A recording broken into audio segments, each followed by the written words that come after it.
जय गुरु जी संगत जी, मेरे साथ बोलिए जय गुरु जी, शुक्राना गुरु जी, अनंतम तही शुक्राना मेरे मालिक। संगत जी हंसते मुस्कुराते बोलिए जय गुरु जी। संगत जी हमारे गुरुपा बहुत बहुत बहुत ब्लेस करते हैं हम संगतों को, मगर कभी कभी हमको ऐसा लगता है कि गुरुपा हमारी जो अरदास है वो सुन नहीं रहे हैं, गुरु जी की ब्लेसिंग हम तक नहीं पहुँच रही है। संगत जी आज मैं ऐसे ही बहुत प्यारा ओल्ड सत्संग लेकर आई हूँ, आप उसे पूरा सुनना, आपके सारे डाउट मन के क्लियर हो जाएंगे कि गुरुपा की हर एक बात में, हर एक चीज़ में क्या-क्या होती हैं, उनका क्या अर्थ होता है संगत जी। जो चीज़ हम तक लेट पहुँच रही है उसका क्या मतलब है, या गुरुपा ने जो हमारे लिए सोचा है वो हम जो सोचते हैं उससे भी बेहतर हमारे लिए गुरुपा हमारे लिए सोचते हैं। आज ये ओल्ड जो सत्संग है, एक आंटी का सत्संग है, ओल्ड सत्संग है मगर बहुत ही प्यारा ब्लेसिंग भरा सत्संग है। संगत जी से पूरा सुनना ताकि आपके भी डाउट क्लियर हो जाएँ कि आपको लगता है कि गुरुपा आपकी बात सुन पा रहे हैं या नहीं, या आपकी अरदास लेट तक हो रही है तो उसका क्या अर्थ है। आइए सुनते हैं आंटी का बहुत ही प्यारा ब्लेसिंग भरा सत्संग। जय गुरु जी, शुक्राना गुरु जी। ऐसे संगत जी सत्संग अच्छा लगे तो प्लीज़ मेरे चैनल को लाइक सब्सक्राइब कर दीजिएगा। जय गुरु जी, शुक्राना गुरु जी। आइए सुनते हैं आंटी का प्यारा सा सत्संग। और शुक्राना गुरु जी का, तो बहुत बहुत शुक्राना और thank you so much for inviting me धन्यवाद जी। सो गुरु जी के साथ मेरी जो जर्नी स्टार्ट हुई दैट वाज इन 2004 और मुझे बुलावा आ रहा था 2000 से, बट वो गुरु जी का टाइम होता है, हर चीज होती है कब हम पहुंचते हैं।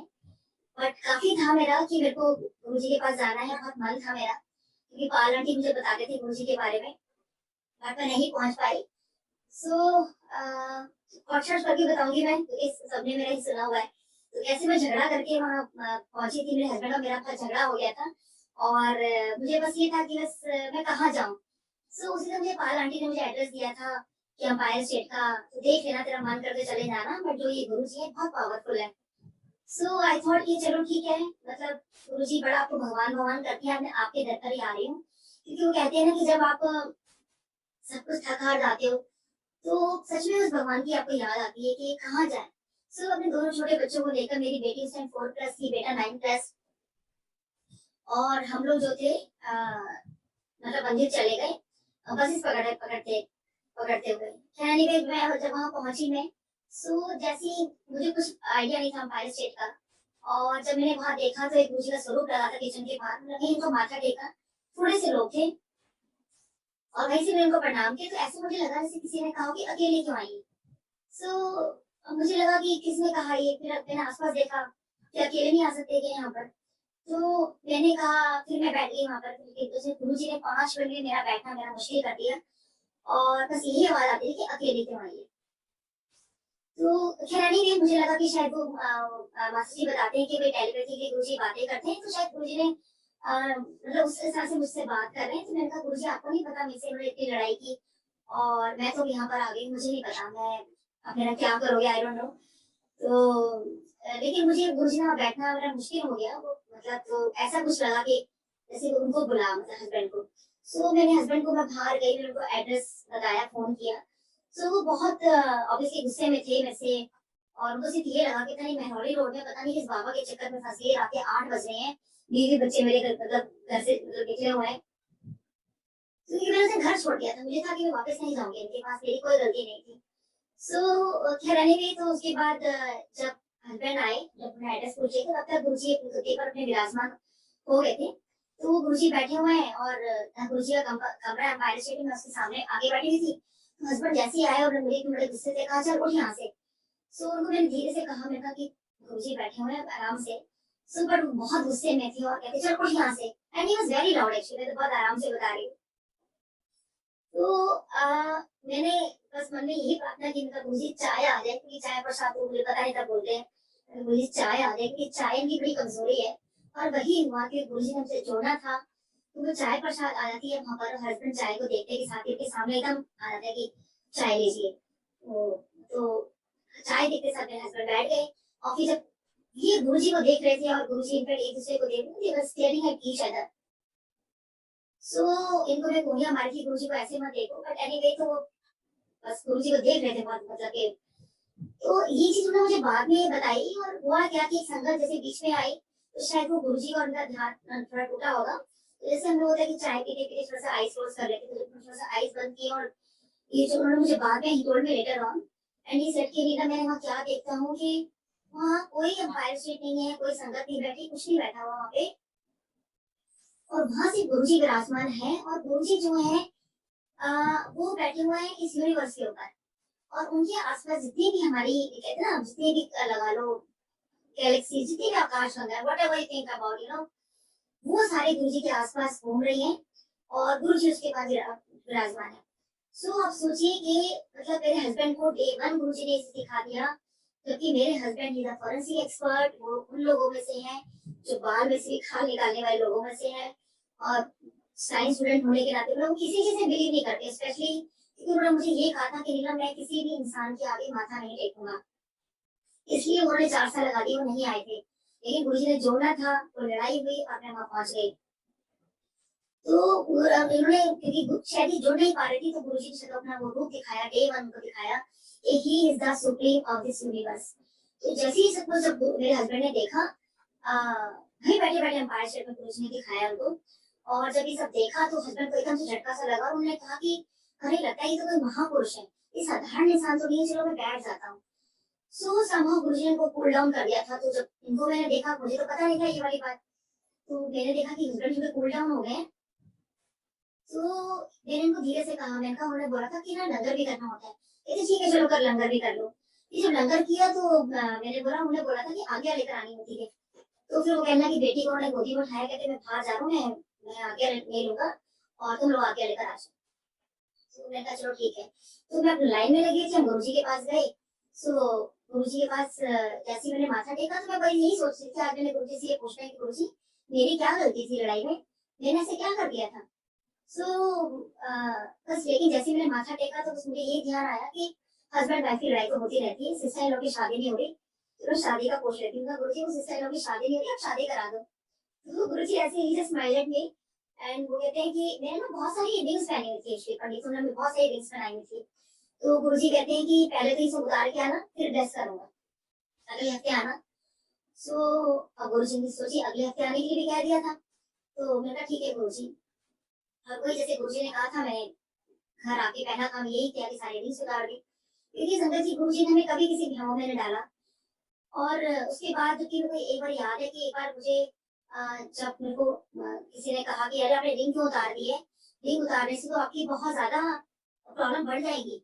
सो मैं गुरुजी के पास गई और मैंने गुरुजी से कहा, मैंने कहा गुरुजी वो जो एस्ट्रोलॉजर है ना, वो ये बोल रहे हैं कि रिंग पहन लो आप। तो गुरुजी सुन ही नहीं रहे थे मेरा। मैं तो गुरुजी आप सुनो, मतलब मुझे अभी भी याद आ रहा है गुरुजी की, मैं लेफ्ट हैंड साइड पे थी, संगत नॉर्मली अपना वो कर रही थी, मैं साइड में होके गुरुजी के पास मैं कह रही हूँ गुरुजी उसने बोला है कि अगर आप ना जो रिंग पहनी हुई है उसका भी एक्टिवेटर पहन लो, पहनने के साथ ही आप देखना आपकी लाइफ में कितना चेंज आएगा। तो मेरा एक्चुअली बहुत मन था, आपको सच बताऊं, कि वो रिंग पहनने का। और मैं गुरुजी से पूछ रही, गुरुजी तो मेरे को डे वन ही मना कर दिया था। और मैं गुरुजी से कह रही, गुरुजी प्लीज पहन लो, बताओ ना बताओ ना। पता नहीं मैं गुरुजी ऐसे कैसे बोल पाती थी। बहुत शुक्राना गुरुजी की जो आपने मुझे वो आंखें दी, वो मेरी कहते ना मेरे को वो सच में लफ्ज दिए जो मैं आपसे कर बोल पाई। तो गुरुजी कहते हैं, गुरुजी ने जस्ट लुक्ड एट मी और ऐसे देखा और कहते हैं उसको बोल जा कि दफा हो जाए यहाँ से, कोई लोड नहीं है पहन इनको पहनने की। और बस गुरुजी ने कह दिया कि इसको दफा हो जाए और ये पहनने की जरूरत है। संगत जी नो नीड ऑफ एनीथिंग, कुछ नहीं पहनना आपको, सब गुरुजी पे छोड़ दो। सो एनीवेज मैं बता रही थी कि वो जब हस्बैंड, जब मैं फिर को माथा टेका, उसके बाद फिर मेरे एकदम गुरुजी कहते हैं इसको होल्डर से की चाहिए। सो मैं कहा गुरुजी बस आप शादी करा दो, ये तो होल्डर से की चाहिए। और संगत जी आप बिलीव करिए कि गुरुजी ने मुझसे कितनी बार मुझसे पूछा तो होल्डर से की चाहिए। मेरे रब मेरे को देखने के लिए बैठे हुए थे, और बस मुझे लगा, मैंने कहा गुरुजी बेटा है इसको ब्लेस कर दो। बस मुझे इतना ही ख्याल आया कि बेटा साथ में था। फिर गुरुजी कहते हैं तो होल्डर से की चाहिए। मुझे कहा, मैंने कहा गुरुजी बाहर बेटी है उसको ब्लेस कर दो। तो फिर गुरुजी कहते हैं तो होल्डर से की चाहिए। ये समझ नहीं आया, मैं अब इससे ज्यादा क्या मांगू। मैंने कहा गुरुजी बाहर हस्बैंड हमको ब्लेस कर दो, ये तो होल्डर से की चाहिए। मैंने कहा गुरुजी आप मुझे ब्लेस कर दो, नहीं तो होल्डर से की चाहिए। संगत जी सी बिलीव मी, मतलब गुरुजी में से हर थोड़ी देर में ये बात मुझसे पूछने जा रहे थे तो होल्डर से की चाहिए। मैंने सिर्फ ब्लेसिंग्स के अलावा गुरुजी से कुछ नहीं मांगा। बट आज लगता है कई बार मुझे बहुत रिग्रेट होता है कि गुरु काश वो कैसे ना गुरुजी ने कहा कि कोई मुझसे सही चीज नहीं मांगता, तो शायद वो भक्ति या मैं कुछ और मांग लेती या गुरुजी को मांग लेती। बट वो भी गुरुजी की लीला थी, बट मैंने सिर्फ गुरुजी से ब्लेसिंग्स मांगी। फिर गुरुजी ने मेरे से पूछा की कर दी, मैंने बताया कि गुरुजी ने मेरा सारा पूरा, जैसे किसी का सब पूछते हैं कि अपना नाम बताओ, कहाँ रहते हो, क्या करते हो, सब कुछ मुझे लगा डे वन है, गुरुजी सबसे पूछते होंगे, वैसे भी पूछ लिया। फिर गुरुजी ने बीटीएस की फुल फॉर्म पूछी। फिर मैं कहा गुरुजी बीटीएस की फुल फॉर्म होती है बैचलर ऑफ डेंटल सर्जरी। तो कहते ये नहीं होती, ऐ नहीं होती। मैं कहा गुरुजी यही होती है। सो काफी लंबा सत्संग है, मैं शॉर्ट में बताती हूँ। फिर गुरुजी ने कहा कि नहीं ये नहीं होती, और मैं गुरुजी से लिटरली बहस कर रही हूँ, गुरुजी यही होती है। तो गुरुजी कहते हैं कि नहीं, इसकी फुल फॉर्म होती है 32 दाना का सर्वनाश। मुझे बहुत बुरा लगा उस टाइम कि गुरुजी क्या बोल रहे हैं ये। और खैर नहीं, उसके बाद मैं जब भी गुरुजी को माथा टेकना, गुरुजी ने हमेशा मेरे को यही बोला। और एक दिन मैं सोच के गई गुरुजी आज एक बार और बोलना, because I thought something on that day. जैसे मैंने माथा टेका और मैंने गुरुजी को कहा, नहीं, गुरुजी ने मुझे कहा कि पति दादा का सर्वनाश। जब भी मुझे गुरुजी देखते थे हमेशा ऐसे बोलते थे मेरे को। एक बार के अपने रूम में जा रहे थे, रूम में जाते जाते हम लोग खड़े हो जाया करते थे। गुरुजी 2 कदम पीछे आए और मेरे को देखते ही साथ बोलते हैं पति दादा का सर्वनाश। And he just looked at me और ही जस्ट स्माइल। और मतलब गुरुजी क्या करते हैं, मतलब हमारे 4 लोगों के बीच में बोलते हैं, सबके बीच में बोल दिया। और गुरुजी ने स्माइल कर अपने रूम में चले गए। खैर अभी मैं उस दिन कुछ सोच के गई थी, तो मैंने जैसे गुरुजी ने मुझे बोला उसके नेक्स्ट टाइम से मैंने कहा गुरुजी इसकी फुल फॉर्म ये नहीं होती, इसकी फुल फॉर्म होती है 32 दांतों का सही इलाज कर सको, इसका मुझे आशीर्वाद दीजिए। वो मेरा ऑटोमेटिक मेरे मुंह से निकला। तो शायद वो गुरुजी चाहते थे मेरी डेंटिस्ट्री को ब्लेस करना। बहुत शुक्राना गुरुजी, और सच में मेरे गुरुजी ने बहुत बहुत ब्लेसिंग दी है। हर जगह मुझे बताया है, कहीं किसी पेशेंट में कुछ काम है, फंस जाती है, कुछ होता है, तो गुरुजी मुझे पूरा मतलब एकदम सब कुछ क्लियर मेरे सामने डायग्नोसिस और सब कुछ आ जाता है। उसके बाद खैर हम गुरुजी के पास जाते रहे, हमारी जर्नी से स्टार्ट हो गई। और जैसे मैं कहा कि भाई मैं बहुत लड़के गई थी, तो मेरे गुरुजी ने सिस्टर लोग की शादी नहीं हुई थी, शादी भी करा दी। फिर हम लोग गुरुजी के पास जाते रहे। गुरुजी के पास हम लोग जाया करते थे, तो डेफिनेटली गुरुजी में बड़े प्यार से बात करनी। गुरुजी ने हमेशा मेरे से कुछ ना कुछ कहते ना कि हमेशा कुछ ना कुछ बोलते थे। तो मुझे लगता था शायद गुरुजी की मतलब नेचर है ऐसी कि जब भी देखो हमेशा बात कर मतलब करते हैं। लेकिन मुझे लगता था कि मतलब भाई बहुत तो पीछे के लाइन में खड़े हैं, पर गुरुजी हमेशा कुछ ना कुछ बोलते थे। और की कर दी आंटी, की नाम है तेरा। तो मुझे पता गुरुजी हमेशा जब भी माथा टेकते गुरुजी मेरा नाम ही भूल जाते हैं। गुरुजी मेरा नाम याद नहीं रहता। गुरुजी को तो सब कुछ याद है, मुझे तो सब कुछ पता है, बट मेरा तो नाम मेरा बार बार बुलवा के शायद पता नहीं क्या ब्लेसिंग करते थे। तो मुझे आज एक बार यह बात याद आती है कि ना मुझे ना बचपन में मैं अपनी मम्मी को कहा करती थी कि मम्मी ये नाम ना मुझे पसंद नहीं है, क्या नीलम नाम रख दिया आपने, कुछ और नाम नहीं रख सकते थे आप अच्छा सा। मेरा नाम ना ए से निकला था, तो मम्मी कहती थी जो तेरा नाम निकला था वो मुझे पसंद नहीं था, मुझे नीलम नाम बहुत पसंद आया, तो मैंने रख दिया। मैं ऐसी कहने लगी, मैंने कहा कि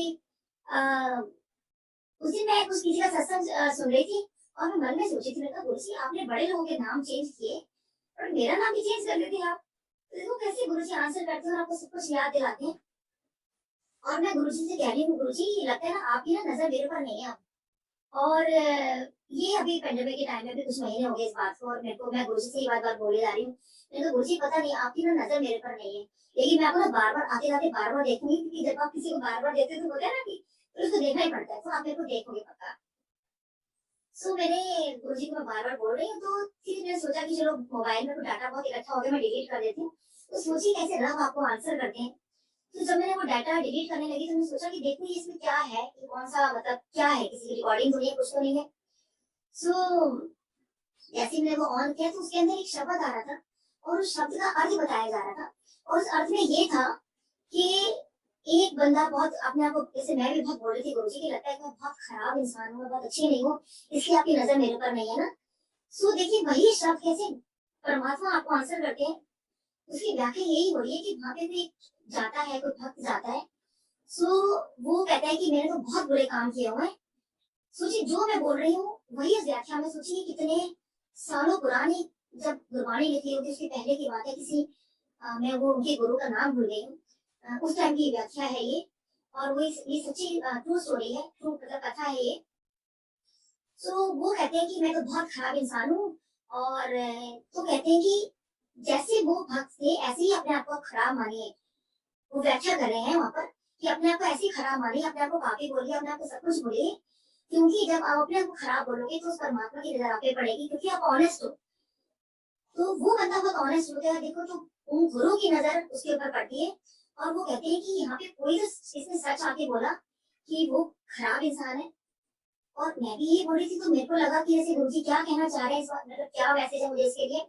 सो मैंने कहा गुरुजी, लेकिन उसने तो मतलब नजर डाली, कहते हैं तो गुरु ने उसके ऊपर नजर डाली, तो सोचिए जिसपे परमात्मा की नजर पड़ गई उसको बाकी किस चीज की जरूरत है।